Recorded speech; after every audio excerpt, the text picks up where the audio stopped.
international people also? Yeah, do international not much, but we have more guests coming from South India. South India? Okay. South India means maybe Andhra Pradesh and Telangana. Andhra, Telangana, Kerala, Karnataka. Chennai. Okay, Tamil Nadu. Okay. Kheer కూడా అద్భుతంగా ఉందండి. Very nice taste. సాధు సుందర్ సింగ్ గారు వాళ్ళ ఇంట్లో tea బాగుంది. సాధు సుందర్ సింగ్ గారు వాళ్ళ చర్చి నడిపించే పాస్టర్ గారి ఇంట్లో ఉన్నాం.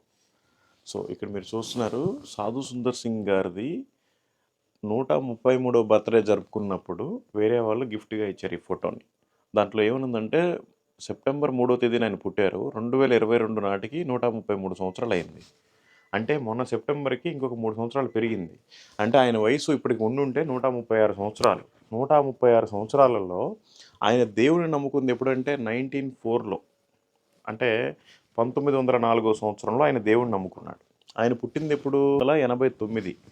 అంటే ఈ ఒక 11 అవి ఒక 4. ఆయన 15 సంవత్సరాల వయసులోనే చాలా ర్యాష్గా ఉండేవాడు. 15 సంవత్సరాల వయసులోనే దేవుణ్ణి కలిగాడు.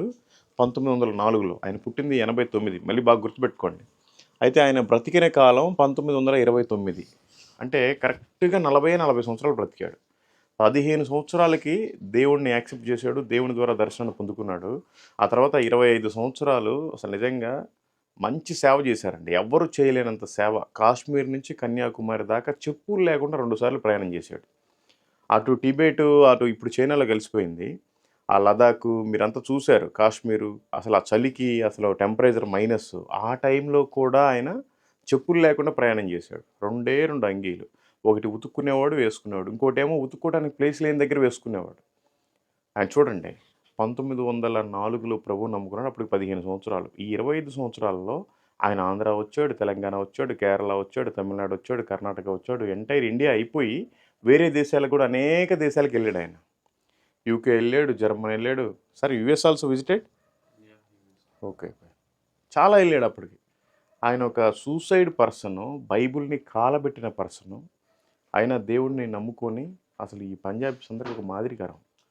మనకి ఇప్పుడు ఈ నార్త్ ఇండియాలో 13 స్టేట్స్లో అసలు మత మార్పిడి కేసు ఉంది, రిలీజియన్ కన్వర్షన్ లా. అయినా కూడా పంజాబ్లో ఎక్కువ క్రిస్టియానిటీ ఉంది. ఇంక వేరే స్టేట్లో క్రిస్టియానిటీ, నో క్రిస్టియానిటీ. ఓన్లీ పంజాబ్లోనే క్రిస్టియానిటీ ఉంది. బికాస్ సాధు సుందర్ సింగ్ గారు ఈ పంజాబ్లో పుట్టారు కనుక. కాబట్టి ప్రతి ఒక్కరు కూడా మీరు తెలుసుకోండి.